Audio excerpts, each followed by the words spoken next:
Alors, bonjour à toutes et bonjour à tous. Je m'appelle Louis Languenou, ancien directeur des achats de l'activité automobile et aujourd'hui consultant d'organisation achat, expert en achats internationaux et formateur. Je remercie bien entendu le cabinet Bass Consulting de m'avoir invité pour vous parler des fondamentaux pour être un bon acheteur. Alors, je vais développer, je dirais, pas mal de points et je me servirai un tout petit peu de slides. D'accord? Donc, pour être un bon acheteur, d'abord, il faut savoir faire la différence entre achat et approvisionnement. Les approvisionnements travaillent à court terme. Ils sont chargés de faire entrer la marchandise du fournisseur jusque leur propre entreprise ou entrepôt.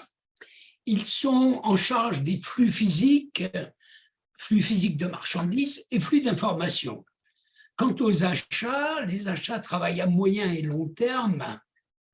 À moyen terme pour tout ce qui concerne les achats proprement dits, et à long terme pour ce qui concerne la gestion des ressources matérielles qui aujourd'hui est au cœur des préoccupations des entreprises.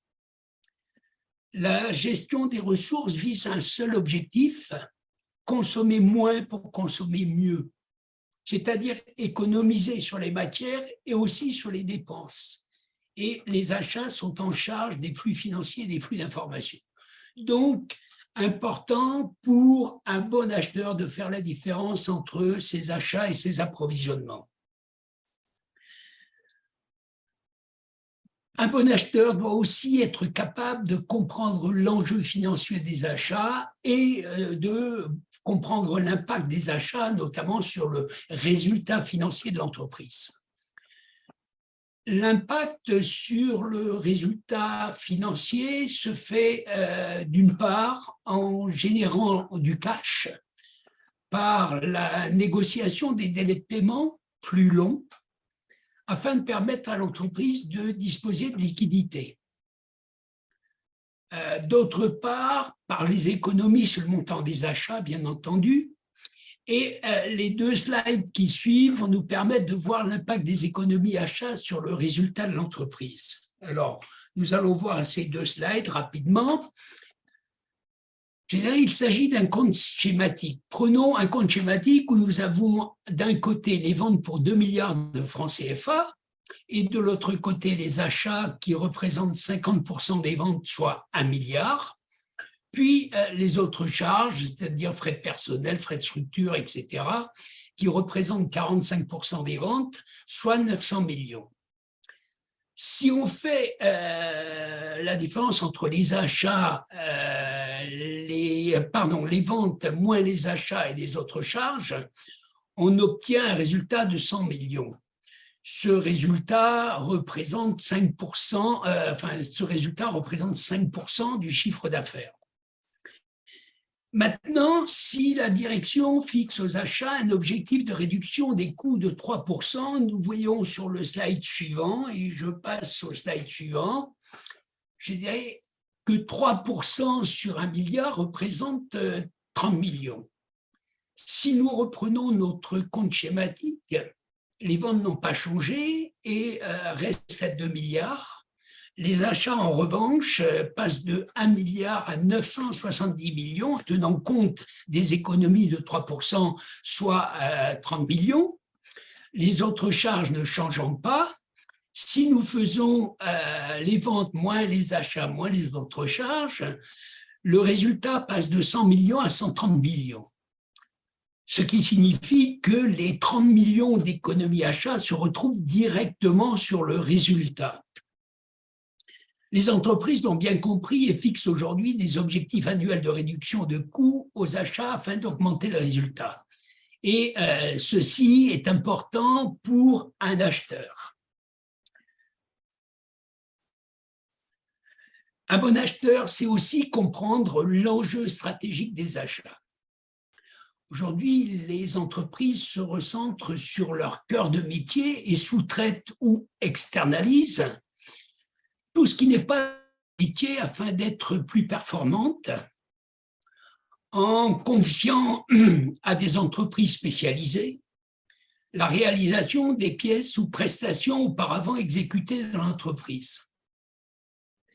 De ce fait, les acheteurs se voient chargés de la recherche de nouveaux fournisseurs ou sous-traitants. Les acheteurs doivent également faire des études de make or buy afin de vérifier s'il est plus intéressant de continuer de produire des pièces ou effectuer des prestations en interne, ou alors de se tourner vers des entreprises extérieures qui proposeront souvent des coûts inférieurs et des solutions innovantes. Un bon acheteur est capable aussi de comprendre le rôle de la fonction achat. L'objectif de la fonction achat est bien sûr de procurer un bien ou un service à l'entreprise. Et comment procurer ce bien et ce service à l'entreprise? En achetant un produit conforme aux besoins, bien sûr, de s'assurer de recevoir la marchandise dans les délais définis, de recevoir la bonne quantité et les bons documents, de payer le prix juste et de limiter les risques. Nous allons un peu détailler tous ces points pour mieux comprendre les enjeux. Acheter un produit conforme. Conformité au cahier des charges, que ce soit un cahier des charges technique ou un cahier des charges fonctionnel. Alors la différence est importante. Le cahier des charges technique décrit l'ensemble du produit et de ses composantes. Le besoin est exprimé généralement par un plan détaillé. Le cahier des charges fonctionnel décrit simplement la fonction recherchée et laisse au fournisseur la possibilité de proposer différentes solutions. Le cahier des charges fonctionnel est souvent un vecteur d'innovation.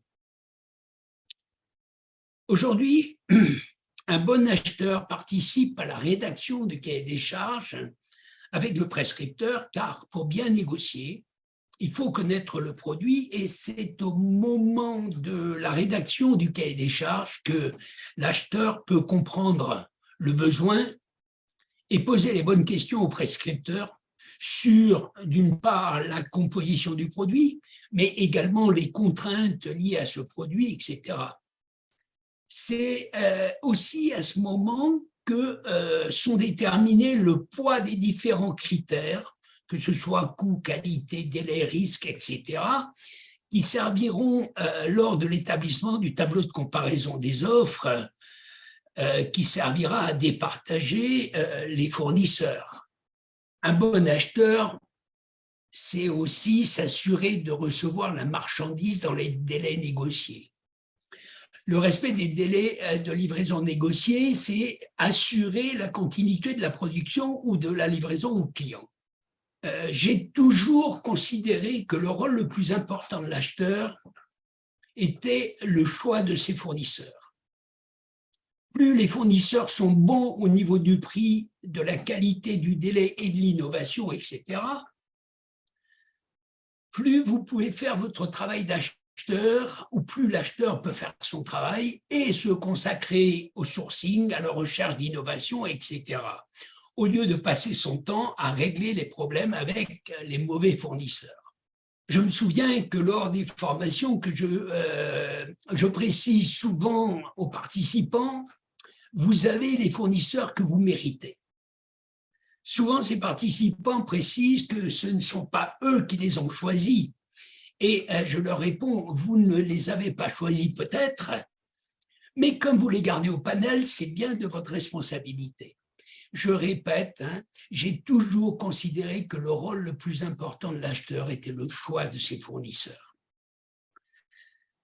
Quant au contrat, il doit être bien rédigé, bien sûr, et il doit préciser aux fournisseurs les risques que comporte notamment le retard de livraison et tout le reste, bien sûr. Le fournisseur se sentira contraint au travers de ce contrat, ce contrat, de respecter l'ensemble des clauses et notamment le délai de livraison. Donc, l'importance, effectivement, du respect des délais par les fournisseurs. Un bon acheteur vérifie aussi de recevoir les bonnes quantités et les bons documents. Les quantités commandées livrées en plusieurs fois génèrent des coûts non négligeables. Plusieurs réceptions, plusieurs factures, plusieurs paiements, etc. Peu d'entreprises africaines connaissent le coût de traitement d'une livraison. Il est de l'ordre, alors en France, il est de l'ordre de 7 000 euros, 8 000 euros. C'est-à-dire, il est de l'ordre de 50 à 100 000 francs CFA par livraison. Aussi, des livraisons faites en 3 ou 4 fois génèrent des coûts de l'ordre de 300 à 400 000 francs CFA, ce qui pénalise l'entreprise acheteuse. J'ai constaté tout au long de mes expériences africaines que l'adage « le client est roi » n'était pas encore en vigueur et que le fournisseur demeurait encore le roi et que les acheteurs laissaient toute latitude aux fournisseurs de respecter ou non les termes de la commande ou du contrat. Autre point, recevoir les bons documents. Effectivement, sans ces bons documents, impossible de rentrer les informations soit dans le RP, mais pire encore, sans ces bons documents, impossible de dédouaner la marchandise. Donc le risque est la rupture de stock, l'arrêt de production et parfois l'impossibilité de livrer le client. Ayez le prix juste. Qu'est-ce qu'un prix juste? Un prix juste, c'est déjà au maximum le prix de marché. Le prix de marché, c'est le prix d'équilibre entre l'offre et la demande. C'est aussi le prix des composés. Le prix des composés, c'est la possibilité de connaître la part matière, la part main-d'œuvre, les frais de transport et d'emballage qui constituent le prix. C'est aussi le prix comparé au prix payé auparavant. Le prix comparé au prix payé précédemment pour vérifier s'il n'y a pas eu d'augmentation, par exemple. C'est aussi le prix négocié. Effectivement, le prix négocié, c'est le prix retenu lors de la négociation. Donc, effectivement, c'est ce qu'on appelle payer le prix juste. Et limiter les risques. La gestion des risques aujourd'hui occupe un rang remarquablement élevé dans les priorités liées aux chaînes d'approvisionnement. Un des enjeux de la maîtrise de cette chaîne est le choix des fournisseurs. Et vous voyez encore que je parle du choix des fournisseurs, et c'est vrai que pour moi, ça reste véritablement le point d'orgue de notre métier. Or, il est prouvé que la robustesse d'un fournisseur est un élément majeur dans l'atténuation des risques. C'est pourquoi la gestion des risques liés à la chaîne d'approvisionnement devient une priorité absolue pour les acheteurs. L'inclusion des critères de risque lors de la qualification des fournisseurs est essentielle. Et bien sûr, parmi ces risques, on peut retenir notamment les risques industriels, je dirais les casse-machines, etc., qui peuvent effectivement retarder la production et qui peuvent retarder la livraison chez le client. Autre risque, le risque qualité. Et oui, le risque qualité existe dans tous les cas. Les risques monétaires, c'est-à-dire, a-t-on bien choisi la devise? Est-ce qu'il faut choisir le dollar? Est-ce qu'il faut choisir le yen? Est-ce qu'il faut choisir l'euro? Effectivement, ça présente un risque. Autre point, le risque logistique ou les risques logistiques. Juste un point. Savez-vous que plus de 50 000 containers disparaissent en mer tous les ans? Plus de 50 000. Tant que ce n'est pas le vôtre, ça ne pose pas de problème. Le jour où c'est le vôtre, bien que vous le soyez assuré, je dirais, vous ne disposerez pas de la marchandise. Et effectivement, et ensuite, les risques géopolitiques, et on peut voir aujourd'hui des problèmes, notamment avec la guerre en Ukraine. Enfin, les risques environnementaux et climatiques. la piraterie maritime qui s'est déplacée depuis la Corne d'Afrique dans le golfe de Guinée. Et enfin, la cybercriminalité qui aujourd'hui fait des ravages, notamment dans des entreprises qui n'ont pas su préserver leur informatique de tous ces risques. Donc voilà, limiter les risques aujourd'hui est un des rôles importants pour un bon acheteur. Alors, un bon acheteur, bien sûr, c'est appliquer les principes de base des achats. Quels sont ces principes? Effectivement, c'est d'abord de respecter la politique et les stratégies achats. La politique achat, ce sont d'une part les orientations et les intentions générales relatives aux achats et définies par l'entreprise. La politique achat découle obligatoirement de la politique d'entreprise. Elle est généralement suivie d'objectifs comme la réduction de prix d'achat de X%, la réduction du panel fournisseur, etc., etc. Quant aux stratégies, les stratégies définissent et priorisent les actions et dépenses à réaliser pour une meilleure efficacité des achats. Elles portent notamment sur les coûts, les délais, la qualité, l'approche fournisseur, la communication, etc. Tous ces points sont importants et effectivement, une bonne politique achat et des bonnes stratégies achat mènent le service véritablement vers une réussite. Alors, un bon acheteur, c'est bien sûr cartographier ses achats. La cartographie des achats se fait globalement en 4 points. Le premier point, la collecte globale des données achats, avec les quantités, le prix unitaire, le prix total par référence achetée. Puis, la deuxième phase, intervient la classification globale des données selon l'analyse ABC. L'analyse ABC, issue de la loi de Pareto, stipule que 20% des références achetées représentent 80% de la valeur du portefeuille achat. Ensuite, les 30% des références achetées représentent 15% de la valeur du portefeuille achat. Et enfin, les 50 derniers pourcents représentent ou ne représentent que 5% de la valeur achat.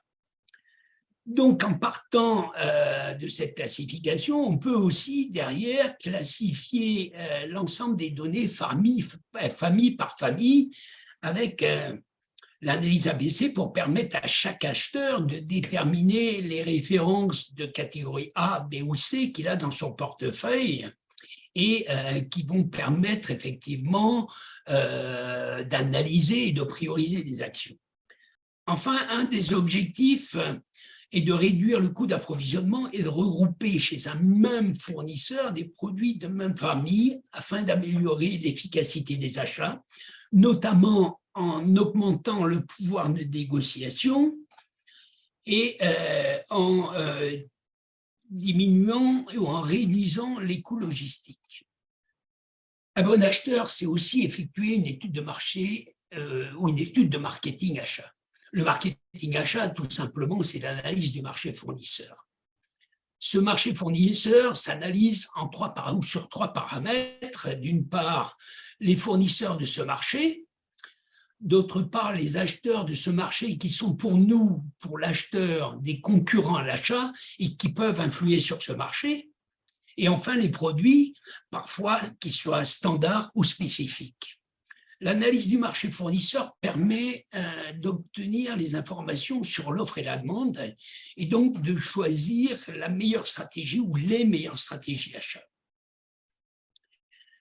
L'objectif de l'analyse du marché fournisseur est de trouver le meilleur ou les meilleurs fournisseurs adaptés à un besoin précis afin de générer des nouvelles opportunités. Un bon acheteur doit aussi respecter le processus achat. Alors, on va faire un passage rapide sur ce processus. Le processus achat va jusqu'à l'envoi de la commande, puis ce sont les approvisionnements qui prennent le relais, suivis parfois du service qualité et enfin la comptabilité fournisseur. Alors, détaillons ce processus. D'une part, définition du besoin, établissement du cahier des charges, le sourcing, donc la recherche de fournisseurs, la présélection des fournisseurs, les appels d'offres, le dépouillement des offres, la shortlist, c'est-à-dire les fournisseurs retenus pour la négociation, le choix du ou des fournisseurs qui recevront la commande, la contractualisation et l'envoi de la commande au fournisseur. Donc, à partir de là, s'arrête le travail de l'acheteur et ensuite continue le travail de l'approvisionneur qui va vérifier le retour de l'accusé de réception de commande, la mise à jour de la base de données et bien sûr, au moment voulu, fera la relance préventive, et je dis bien relance préventive. Il faut savoir qu'une relance préventive ne prend que 3 minutes, alors qu'une relance curative peut prendre jusqu'à 3 heures. Donc, relance préventive, relance curative, et au moment de la livraison, le contrôle quantitatif et qualitatif, donc qualitatif parfois fait par, je dirais, le prescripteur ou parfois le service qualité. Et enfin, le paiement de la facture. Alors, j'ai volontairement intégré le paiement de la facture dans le processus achat-appro, car le rôle de l'acheteur est malgré tout de vérifier que le fournisseur est payé dans les délais, même si ce paiement est du ressort de la comptabilité fournisseur. Alors, un bon acheteur, c'est aussi savoir rechercher de bons fournisseurs. Donc, pour rechercher les bons fournisseurs, ce qu'on appelle le sourcing, aujourd'hui, il se fait surtout par Internet sur différents sites de recherche. Les différents sites de recherche, qu'ils soient Compass, Europage, Asian Source, China Source ou Alibaba, etc., tous ces sites, effectivement, permettent à l'acheteur de trouver les fournisseurs qu'il recherche. À l'issue de ce sourcing, l'acheteur enverra le questionnaire de présélection au fournisseur susceptible de correspondre à sa recherche. Ce questionnaire a pour objet d'obtenir des informations de la part des fournisseurs contactés sur, d'une part, leur forme juridique, leur capital, leur santé financière, leur capacité de production, leur certification qualité, etc., etc., etc., tout ça afin de vérifier la capacité des fournisseurs à répondre véritablement à nos besoins. Ce questionnaire de présélection, véritablement, a une importance parce qu'il permet effectivement de voir, avant l'envoi de l'appel d'offres, permet de voir si les fournisseurs qui recevront les appels d'offres sont capables de répondre aux besoins. Consulter et sélectionner les bons fournisseurs. Alors, que l'on parle d'appel d'offres, de consultation ou de demande de prix, il s'agit dans tous les cas d'appel à la concurrence.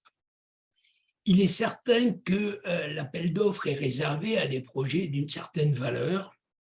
À cet appel d'offres doit être joint le cahier des charges, les plans, les conditions générales d'achat, etc., etc.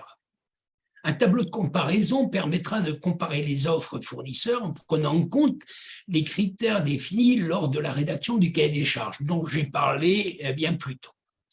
Pour les appels d'offres importants, l'acheteur demandera généralement au fournisseur de faire l'offre sous une double enveloppe, une enveloppe pour l'offre technique et une enveloppe pour l'offre financière.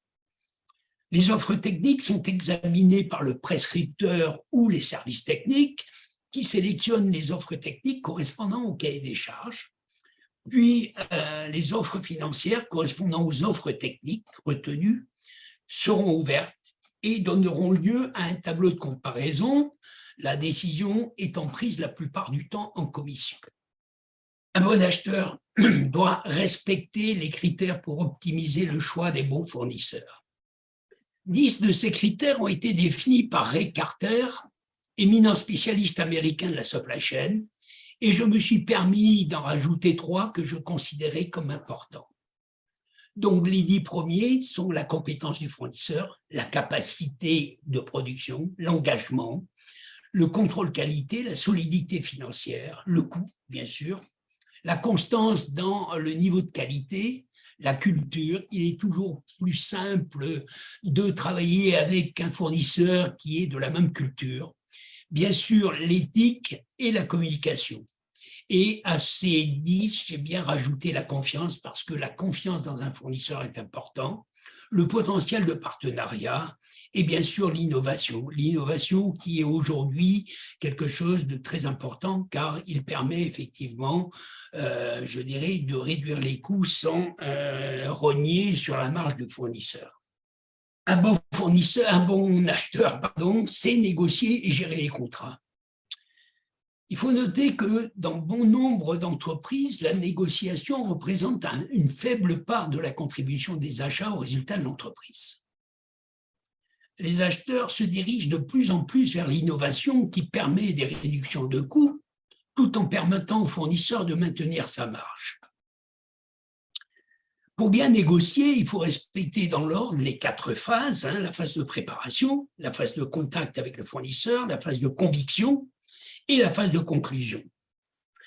La phase de préparation est généralement la plus longue car il convient de rassembler les éléments économiques, techniques, juridiques, historiques fournisseurs, ainsi que les objectifs de la négociation fixés par la direction ou par le responsable achat. À cet effet, j'aime rappeler la phrase d'Abraham Lincoln qui colle pour moi très bien à cette phase de préparation. Abraham Lincoln a dit « Si j'avais 8 heures pour abattre un arbre, j'en passerais 6 à affûter ma hache. Et si j'avais 8 heures pour négocier, j'en passerais 6 à préparer ma négociation. » Quant à la gestion du contrat, elle est également un point important. Trop souvent, les acheteurs pensent que leur travail est terminé quand le contrat est signé. Or, globalement, ils doivent suivre la réalisation du contrat et, si nécessaire, appliquer les pénalités de retard de livraison et résilier le contrat en cas de défaut de réalisation. Bien sûr, il doit aussi savoir mettre en place des indicateurs de performance achats et fournisseurs fiables. Il est important que toutes les données figurant dans ces indicateurs soient fiables et vérifiables. Par exemple, sur les indicateurs économiques, le montant annuel des achats afin de vérifier que la marge brute se maintient, l'indice d'évolution des prix, ce qu'on appelle aussi le saving, le montant moyen d'achat par commande, les conditions de paiement négociées, voilà quelques indicateurs économiques qui sont nécessaires qui doivent être suivis. Les indicateurs physiques relatifs à l'activité, le nombre de demandes d'achat, d'appels d'offres, de contrats cadres, de commandes urgentes de fournisseurs actifs.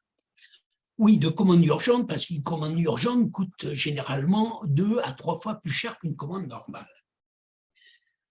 Les indicateurs physiques relatifs à l'efficience, le nombre de relances, de litiges et d'avoirs, la performance fournisseur, le délai moyen de traitement d'une TA. Et enfin, les indicateurs physiques relatifs au coût, donc le coût de passation d'une commande, le coût de gestion du panel fournisseur. Quant aux indicateurs de performance fournisseur, il y a ce que j'appelle le taux de service fournisseur qui prend en compte la capacité du fournisseur à livrer dans les délais, la bonne qualité et la bonne quantité. J'écris sur ce point un article sur le calcul simple de ce taux de service qui nécessite peu de ressources. Et effectivement, je me tiens à votre disposition pour effectivement vous l'adresser si vous le souhaitez. Gérer le panel fournisseur. Aujourd'hui, la plupart des entreprises ont un panel fournisseur trop important constitué de fournisseurs actifs, mais également de fournisseurs inactifs. Le coût de gestion d'un fournisseur stratégique est de l'ordre de 300 000 francs CFA annuels. La réduction du panel devient alors un levier interne de réduction des coûts. De plus, un panel fournisseur actif trop important génère souvent des commandes à faible montant chez plusieurs fournisseurs et donc pénalise l'acheteur au travers de la capacité de négociation. Quant à l'optimisation du panel, beaucoup d'entreprises souhaitent réduire leur panel fournisseur sans avoir mis en place la mesure de la performance de leur fournisseur. Or, dans ce cas, le risque existe de sortir un bon fournisseur et de garder un mauvais. Donc, dans tous les cas, l'optimisation du panel ne peut se faire qu'après avoir mis en place le calcul de la performance fournisseur. De plus, lors de l'optimisation du panel fournisseur, l'acheteur doit avoir à l'esprit la sécurisation des approvisionnements. Et bien sûr, l'acheteur doit avoir les compétences nécessaires. Les compétences à dominance technique, qui incluent d'une part les savoirs et le savoir-faire liés à l'exercice du métier. Il s'agit de maîtriser les dimensions linguistiques, financières, juridiques, méthodologiques et technologiques liées au processus achat. Quant aux compétences à dominance comportementale, elles font référence au savoir-être de l'acheteur. Les compétences sollicitées à ce niveau-là sont l'écoute, l'humilité, l'éthique et la communication. Enfin, les compétences à dominante métacognitive, c'est la capacité à identifier ses propres compétences, la prise de recul, l'empathie, la proactivité, l'esprit de synthèse, la capacité d'influence et le leadership. Quel est le savoir-faire d'un bon acheteur? Pour terminer, un acheteur performant doit avoir d'abord une expertise approfondie sur les marchés, bien sûr sur les marchés à l'achat. Il doit savoir installer un climat de confiance et d'exigence tant en interne qu'en externe. Bien sûr, il doit être aussi un excellent négociateur. Il doit savoir et veiller à la création de la valeur pour son entreprise. Il doit considérer les fournisseurs comme partenaires et non plus comme adversaires. Et il doit savoir générer effectivement des avantages concurrentiels. Je vous remercie. Alors, j'ai un peu dépassé le temps qui m'était octroyé. Pas du tout, pas du tout. Je pense qu'on est dans le timing. Voilà. Avec une amplitude de plus ou moins 3, ça va. Et déjà, je vais vous remercier. Merci à M. Languenon de sa disponibilité. Sans cesse renouvelée, il est toujours avec nous, disponible pour partager ses connaissances, son expérience avec vous en ligne, ou comme en présentiel pour certaines fois. Donc, le principe va rester le même. Ceux qui souhaitent poser des questions vont pouvoir lever la main. On va activer leur micro pour qu'ils puissent se prononcer de façon vraiment audible. Et pour ceux qui ne sont pas dans un environnement qui favorise quand même cet exercice, ils pourront également écrire dans le chat et ces questions-là seront quand même transmises à consultants pour réponse.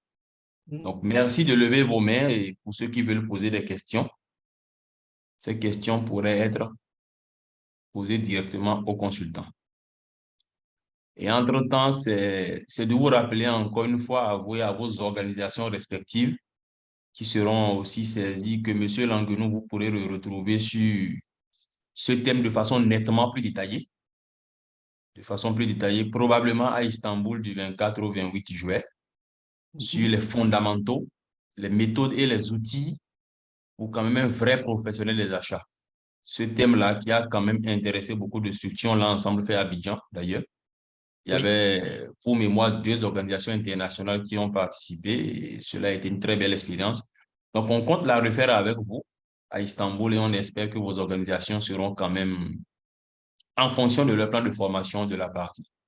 Merci beaucoup. Merci. On a une question de Madame Gauguin, je crois. Madame Gauguin qui dit « Bonsoir et merci bien pour la présentation. Merci. Comment négocier le coût des prestations intellectuelles ?» Comment négocier le coût des prestations intellectuelles? Alors, je dirais c'est souvent la difficulté pour négocier, parce qu'effectivement, la seule manière de pouvoir négocier, c'est d'avoir un cahier des charges qui soit bien structuré, qui définit exactement ce que l'on attend des consultants ou, oui, généralement des consultants qui sont à l'origine des prestations intellectuelles. Donc, alors, ce que l'on peut remarquer au niveau des prestations intellectuelles, c'est parfois, je dirais, la mise à disposition des consultants.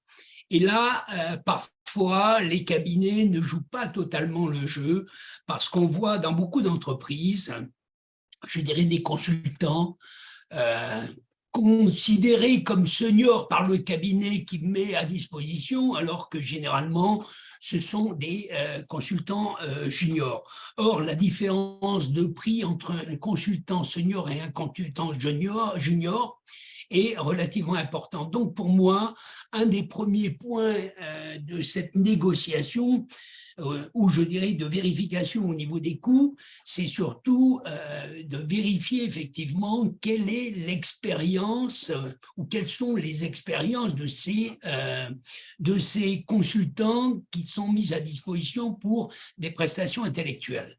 Et ça, on le voit relativement souvent, des consultants juniors qui sont facturés comme des consultants juniors, comme des consultants seniors, pardon. Donc ça, c'est le premier point. L'autre point, je reviens toujours sur le cahier des charges. Malheureusement, quand les cahiers des charges sont mal définis, il est toujours très difficile de négocier pour l'acheteur.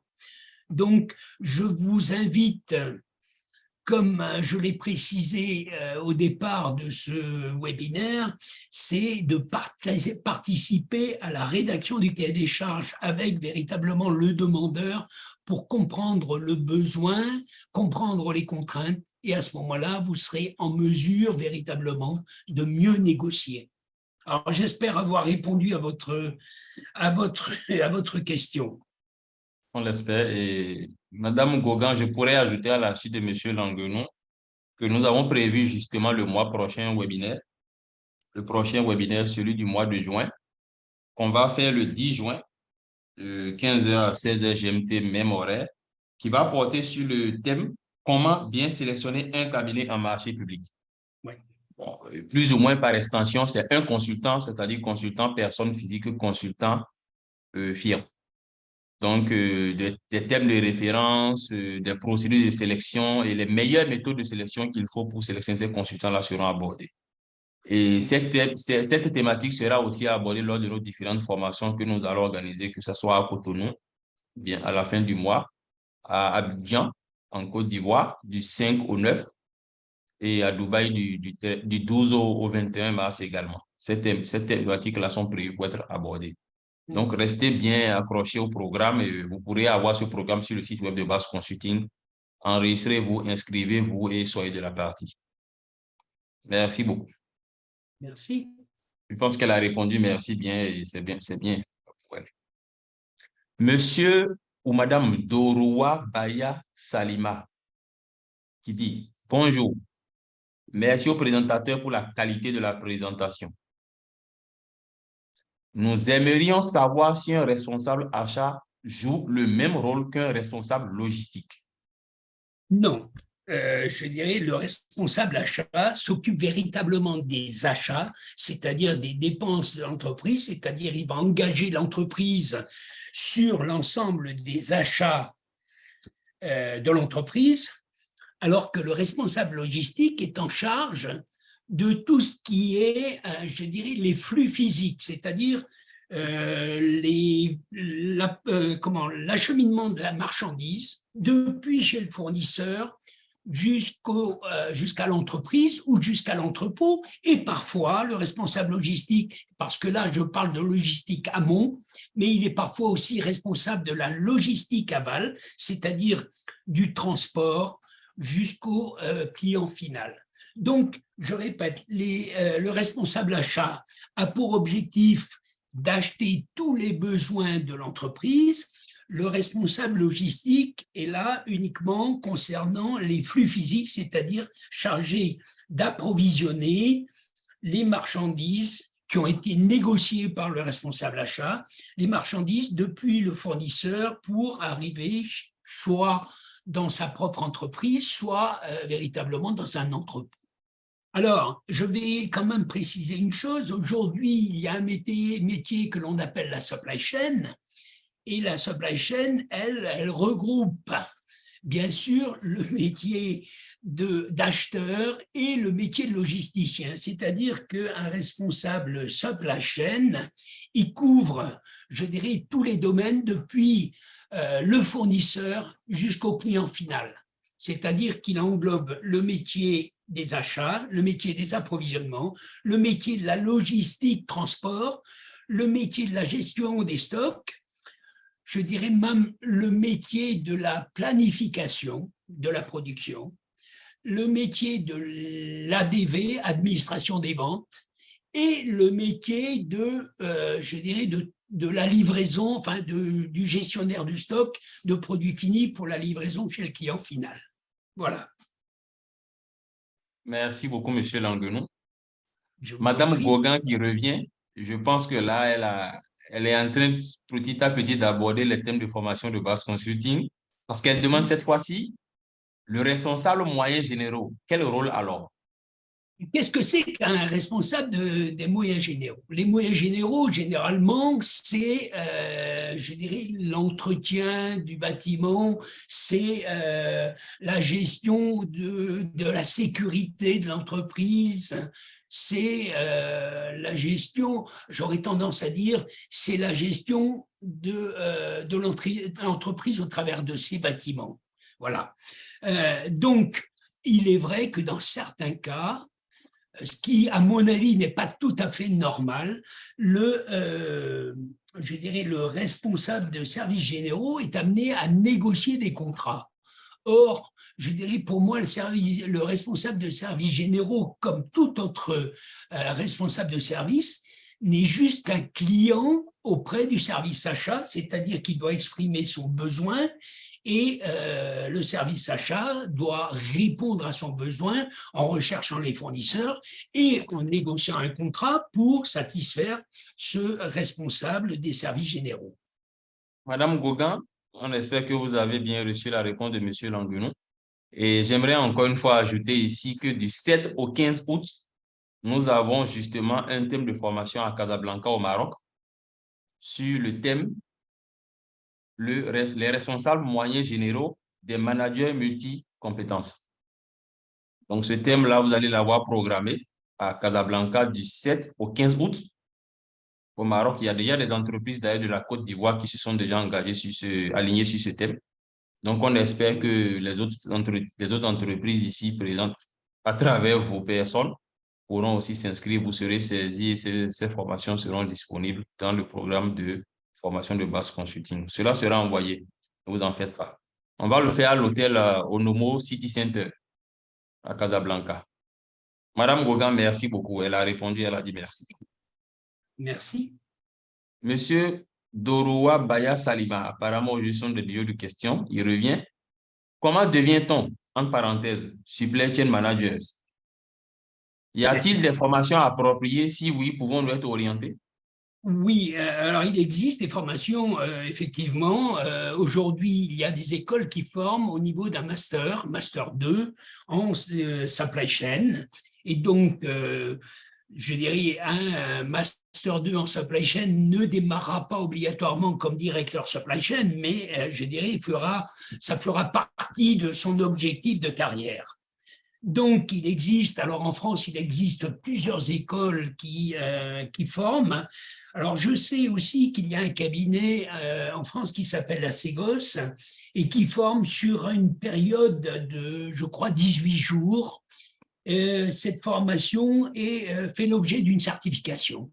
Sur le site de la Ségos, Ségos, C-E-G-O-S, et d'aller sur, je dirais, de noter le thème supply chain, et je pense que vous trouverez toutes les informations. Alors, sinon, je dirais, c'est vrai que toutes les autres formations sont des cycles longs, c'est-à-dire que c'est soit après la licence, c'est 2 années pour obtenir le master. Et alors, je sais qu'en France, ces formations se font beaucoup en alternance, c'est-à-dire une partie en entreprise et une partie à l'école. Donc, maintenant, c'est vrai qu'il est toujours difficile pour les étrangers de pouvoir obtenir des contrats d'alternance. Et je ne sais pas pourquoi, et je regrette d'ailleurs parce que je ne vois pas pourquoi on empêcherait, d'autant plus que la plupart du temps, quand je discute avec les directeurs d'école, souvent il y a plus de demandes d'entreprise que d'étudiants à proposer en alternance. Voilà. Très gros paradoxe, en effet. Et oui. Monsieur Doroua, Pour Madame Doroua, est satisfait ou satisfaite de la réponse? Je vous remercie. Merci. Donc là, je pense que je vais profiter du vide pour poser une question d'ouverture. Oui. Monsieur Languenon, vous qui avez eu à faire beaucoup d'interventions dans des pays africains, que ce soit l'Afrique de l'Ouest, l'Afrique centrale, notamment l'Afrique subsaharienne, je veux dire, je pense que Oui. vous avez dû noter quand même qu'il y a une certaine désarticulation parfois de certaines fonctions qui sont des fonctions Oui. satellites à la fonction achat ou parfois un regroupement même excessif aussi de même côté. Ça peut arriver qu'on mette achat, qu'on ait des responsables de façon institutionnelle, qu'on ait des responsables achat et approvisionnement, des Oui. responsables achat, approvisionnement logistique et tout cela dans une même entité, parfois en Oui. fonction des tailles et de certaines exigences. Mais est-ce que c'est ce qui est convenable? Première question. Est-ce que vous estimez que cela peut se faire? Oui ou non? Pourquoi? Et deuxième préoccupation, c'est de savoir quelle lecture faites-vous en termes d'avenir.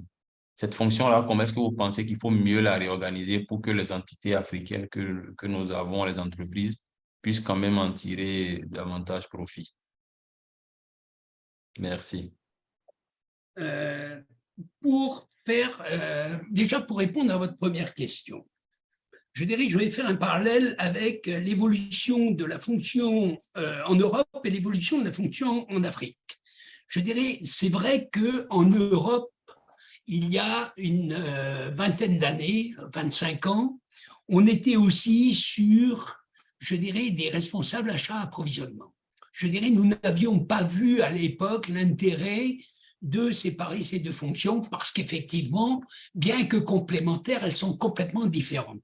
Et donc, on a séparé les achats pour les mettre, enfin, on a séparé les achats et on a mis les approvisionnements, on a rattaché les approvisionnements auprès de la logistique.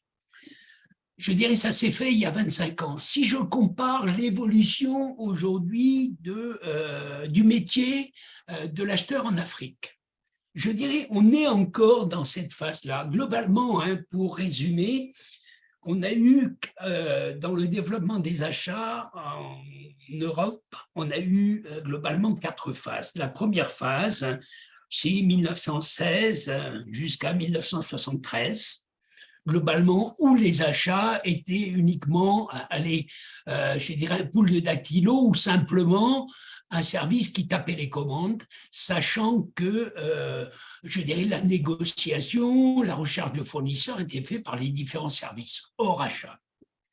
À partir de 1973, je dirais, les entreprises ont commencé à voir l'intérêt des achats et surtout l'intérêt de la négociation. Donc, on est passé en phase, je dirais, de négociation. Donc, l'entreprise, le service achat est devenu, en plus de la fonction administrative, a eu une fonction négociatrice. On a commencé à négocier, on a commencé à aller un peu plus loin que la rue d'à côté pour aller chercher des fournisseurs et on a commencé à négocier. Je dirais cette phase, donc 73-1985. De 1985 à 2000, on a commencé à professionnaliser la fonction achat. Et à partir de ce moment-là, on a séparé la fonction achat de la fonction approvisionnement.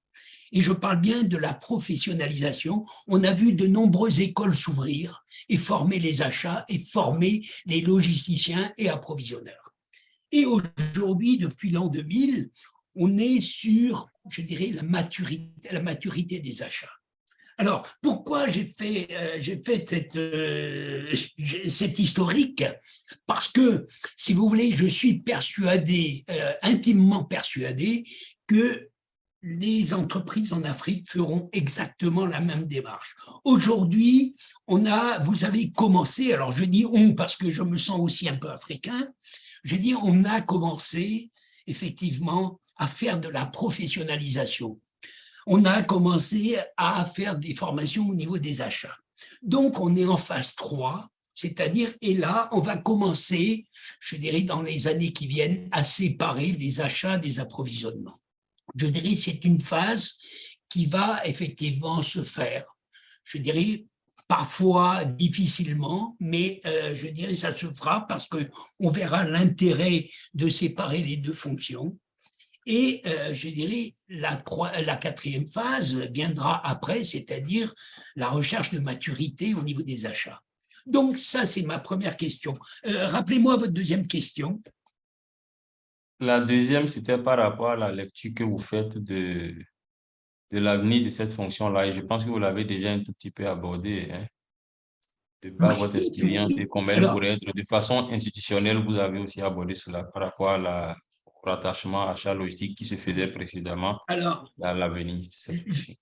je suis persuadé que la fonction achat va se développer en Afrique. Alors, pour plusieurs raisons. J'ai commencé à travailler en Afrique depuis 2006. J'ai vu l'évolution des pays africains. Je me suis rendu compte en 2006, il y avait, allez, je vais dire deux groupes. Il y avait les gens qui étaient riches et les gens qui étaient, je vais dire, pauvres. Allez, soyons clairs. Aujourd'hui, je constate qu'il y a, je dirais, un troisième groupe qui est véritablement les gens qui commencent, enfin, c'est-à-dire les consommateurs, c'est-à-dire, je vais dire les cadres aujourd'hui qui consomment. Et ces cadres qui consomment vont générer effectivement de l'activité auprès des entreprises. Or, je dirais, aujourd'hui, il n'y a pas encore d'entreprises de production ou très peu d'entreprises de production en Afrique. Or, je pense qu'on ne pourra pas continuer, les entreprises ne pourront pas continuer à exporter vers l'Afrique parce que d'une part, ça coûtera trop cher et deuxièmement, elles seront contraintes de s'y installer. Et le fait de s'y installer, on va avoir de la production et qui parle de production va obligatoirement nécessiter, je dirais, une fonction achat au niveau de la production pour pouvoir effectivement acheter l'ensemble des pièces et des marchandises qui vont servir à la production. Voilà mon approche. Je suis persuadé, pour moi, que c'est un métier qui va véritablement se développer. Je dirais, un des problèmes aujourd'hui, un des freins, c'est l'absence d'école, l'absence d'école de formation. Si on regarde aujourd'hui, il y a beaucoup d'écoles de formation en logistique, transport, douane. Il n'y a pas encore d'école de formation en achat. Et je regrette parce que en 2015, j'ai tenté avec, je dirais, une école située en France, bien connue en France, on a tenté, je dirais, de mettre en place une formation, enfin, en collaboration avec une école de Libreville, de mettre en place une formation en Master 2 achat. Et ça a duré malheureusement 1 an, et au bout d'1 an, je pense que le gouvernement, compte tenu du fait qu'il y avait beaucoup de grèves dans les universités, a décidé de supprimer les bourses. Et malheureusement, en supprimant la bourse, malheureusement, il n'y avait plus d'école, plus de formation possible. Donc, malheureusement, cette formation s'est arrêtée au bout d'1 an. Mais je dirais, c'est vrai qu'il conviendra, et je pense que ce sera nécessaire de mettre en place des écoles de formation achat en Afrique parce que le besoin sera de plus en plus évident. Merci beaucoup, Monsieur Languenon. Merci. Je pense que là, il n'y a plus de questions et on va vous remercier encore une fois, et remercier les participants qui sont restés avec cette tranche horaire, cette nouvelle tranche horaire dont beaucoup ont dû constater pour ne pas entrer en conflit généralement avec nos agendas de la matinée pour les formations en ligne que nous animons. Donc, on va rester à l'écoute lorsqu'on va vous saisir pour vos structures respectives. On a là parlé de 2 formations. La première sur laquelle vous retrouverez Monsieur Languenois à Istanbul du 20 au 24 juin et à Casablanca au Maroc du 7 au 15 août pour ceux qui seront sur les moyens généraux. Entre-temps, vous avez d'autres formations en marché public. Déjà, dans 2 semaines, nous serons à Kigali au Rwanda sur le management du risque. Après cela, à Cotonou sur le marché public, à Abidjan sur les marchés publics, à Dubaï sur les marchés publics et à Dakar sur les marchés publics au Sénégal. Donc, les programmes à partir de les programmes du troisième trimestre seront également communiqués lors des prochains webinaires. Mais tout peut être consulté sur le site web de Base Consulting. Déjà, vous allez sur le site web, vous entrez dans la partie programme, vous verrez tous les programmes. Ça vous permet de naviguer, d'entrer en contact avec les consultants et de poser vos questions éventuellement. Merci beaucoup de votre sens de l'écoute. Et je pense qu'on ne va Bien. pas zapper la dernière question qui nous concerne, vous et moi, M. Languenou, de M. Kouadio de la Côte d'Ivoire. On va finir par lui, très rapidement à titre exceptionnel. Merci de la communication. Y a-t-il une différence entre spécialiste en passation des marchés et spécialiste achat? Ben voilà. Alors, monsieur Bass, je vais vous laisser répondre. Bon, je pense que M. Languenou a déjà fait sa part de réponse en tant que... il a clarifié quand même ce que doit être un spécialiste achat. Et pour les marchés publics, je pense que si ce sont les marchés publics, parce que si vous parlez de marché tout court, il faut faire attention. Est-ce que vous parlez des marchés publics ou pas? Moi, je suis spécialiste marché public, je pourrais vous répondre sur cet angle-là. Et les deux sont aujourd'hui, comme il a dit, avec l'évolution, séparés. Et aujourd'hui, c'est nettement on distingue nettement cette séparation-là. Cette séparation est très nette. Les marchés publics, vous les retrouvez sur tout ce qui est grands appels à concurrence et tout ce qui n'est pas tactique, alors que les achats, vous les retrouvez sur ce qui est généralement tactique. Mais le niveau de risque au niveau de chaque acquisition reste quand même prépondérant, parce qu'à chaque fois que vous devez contractualiser, il y a ces risques-là qu'il faut maîtriser.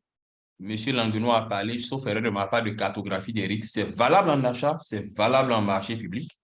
C'est ce qui m'amène généralement à dire que marché public et achat, ce sont des cousins, en réalité. Je dis que ce sont des cousins. Exact. Voilà. Donc, la différence est très nette. Et même institutionnellement, aujourd'hui, vous aurez remarqué qu'il y a, au niveau de certaines structures, je vais prendre le cas, par exemple, au Bénin, au niveau des nouvelles réformes qu'il y a eu au niveau des institutions, des ministères et autres, vous allez voir qu'on a maintenant les directeurs des affaires financières et autres qui s'occupent de tout ce qui est achat.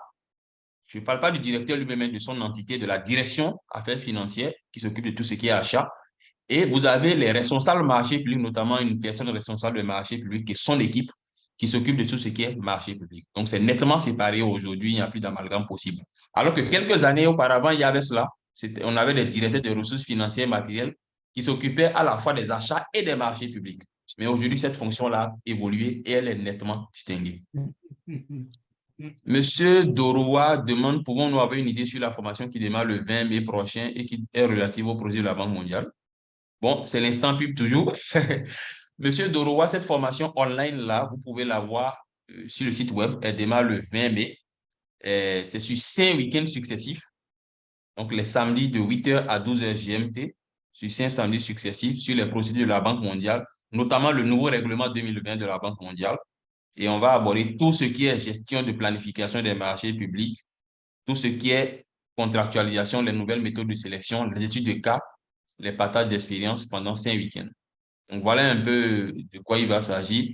Vous pourrez avoir la plaquette détaillée sur le site web, c'est téléchargeable, il n'y a pas de problème. Allez dessus programme, vous allez voir la formation en question et vous téléchargez juste la plaquette et vous verrez le contenu. Merci beaucoup. Ah bien là, je pense que ça ne va pas finir, hein. Il y a une autre réponse de Madame Amavigan, qui est d'un ministère au Bénin. Infiniment merci. Elle demande comment vraiment acheter qualité. Ça, c'est une très grosse question, hein, même si vous avez répondu déjà en partie. Pardon, j'ai pas entendu la question. Elle Excusez-moi. demande comment vraiment acheter qualité. Je pense que ça va être la dernière question qu'on va prendre. Comment acheter qualité? Déjà, la qualité, elle est définie par quoi? La qualité est définie par le cahier des charges ou par la référence d'un produit, la référence fournisseur d'un produit. Je dirais tout ça, effectivement, permet d'acheter la qualité. Mais maintenant, je dirais, on n'est jamais sûr que le fournisseur, même si c'est le meilleur fournisseur, on n'est jamais sûr que le produit que l'on recevra, je dirais, correspondra totalement à nos attentes, parce qu'il peut avoir effectivement des vices apparents, des vices cachés qui ne sont pas prévus, mais globalement, je dirais, aller à 99%, le fait de bien définir le besoin permettra d'obtenir un achat conforme, c'est-à-dire un achat de qualité. N'hésitez pas à vous abonner au compte YouTube de BAS Consulting et cliquez la cloche de notification pour ne pas rater nos prochaines vidéos.